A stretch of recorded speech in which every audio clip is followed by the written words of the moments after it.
Leader of the House. This is not. I will. Order. Let's grow up. Do grow up. For goodness sake, this is not a matter of party political hackery. Let's have some seriousness of purpose and mutual respect. The honourable gentleman is an experienced member of the House. He's asked an honest question to which the leader, I know, will honestly reply. For goodness sake, let's raise the level. The leader of the House. Mr. Speaker, may I just say that your response does not raise the level, but I'll leave it there.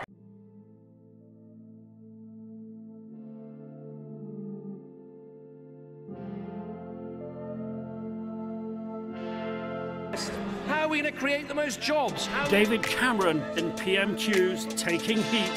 Does he have any message for them at all?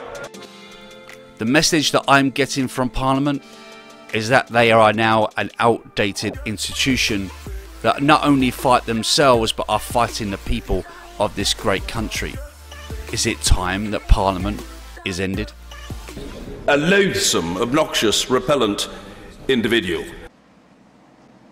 You're in more dire need of a blowjob than any white man in history. Parliament likes to portray that they are the bastion of good morals and good taste when it comes to our society. But is that really true? Impregnated former researcher and made her have an abortion. Nicknamed Copperfield, handsy with women. Inappropriate with women. Inappropriate with male researchers. Long history. Impregnated office manager. Inappropriate with women, asked PA to buy sex toys. Perpetually intoxicated and very inappropriate with women. The parliamentary system that we have today is broken in more ways than I can even think of. But just look at the people that are making our rules, our regulations and our laws. These are the people that have been convicted of drug dealing, convicted of sleeping with prostitutes, convicted of having sex with minors. And these are just a few of the things that have happened in Parliament today and yesterday. Essentially, the Sunday Telegraph's implying that those who campaigned to keep MPs' expenses under wraps may have had their reasons, as they unleash a range of allegations against backers of a bill aimed at partially protecting Parliament from the Freedom of Information Act. For example, they say former Tory Chief Whip David McLean, who introduced it, spent more than £20,000 doing up his second home at taxpayers' expense, then sold it. The Speaker of the House of Lords is always the first one to comment about someone else, want to call them loathsome or disgusting. But what kind of person is Bercow himself? And the Speaker's Secretary has a place in the chamber at the Speaker's left hand, from where he can pass notes. When John Bercow was appointed to the role in 2009, Mr Sinclair was in his place, waiting for him. So how did you get on with the new Speaker? I think our problem was that he would not communicate. It was as if we had to best guess what he wanted, and that will always lead to mistakes. And this happened a number of times, and it seemed to be more frequent.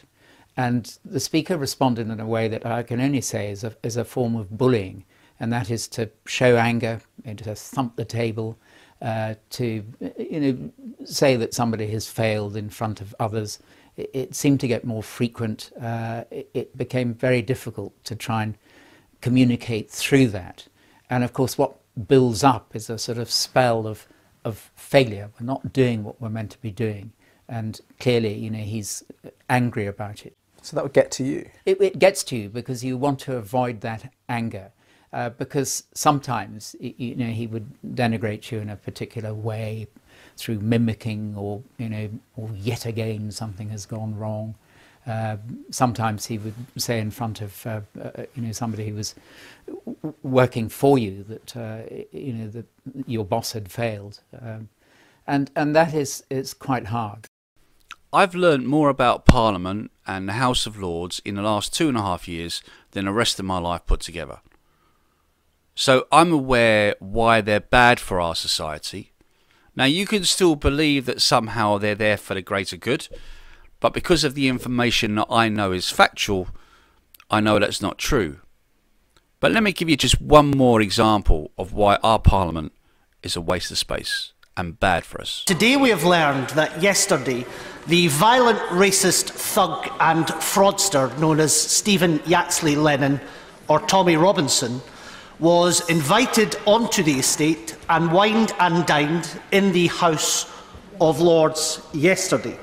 Mr. Speaker, I understand that sometimes we have to engage in views that one might not agree with, but surely the fact that a man who is as guilty as he is on stirring up racial hatred and lying politicians like this politician stood in the House of Commons and he said, Tommy Robinson is guilty.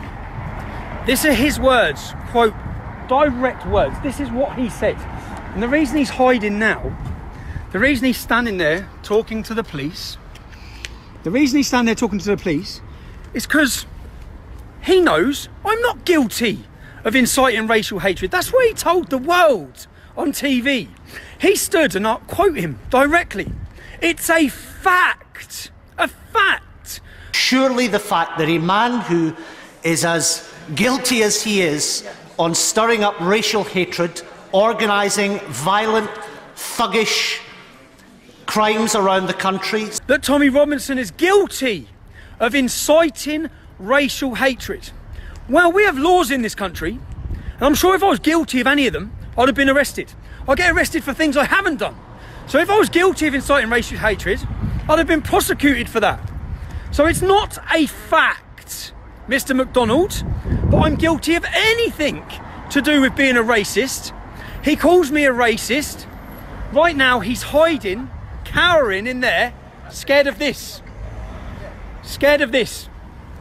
Because he knows there's no evidence for the lies and the accusations. And the reason why it angers me and frustrates me is because not just myself, for years it was myself, but right now, my children.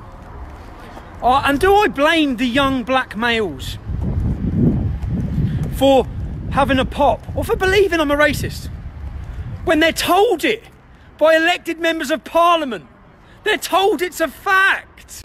Organising violent, thuggish crimes around the country, setting up the EDL and everything that comes with it, crosses a line. And such a person shouldn't be invited to walk amongst us on the parliamentary estate. The reason I'm coming to speak to the MP is like most.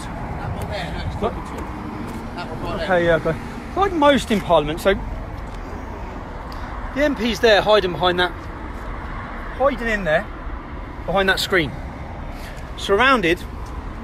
A building surrounded by police. Complete waste of police time and resources.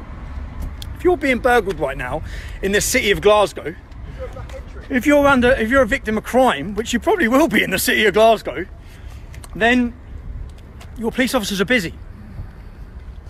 They're busy protecting a liar.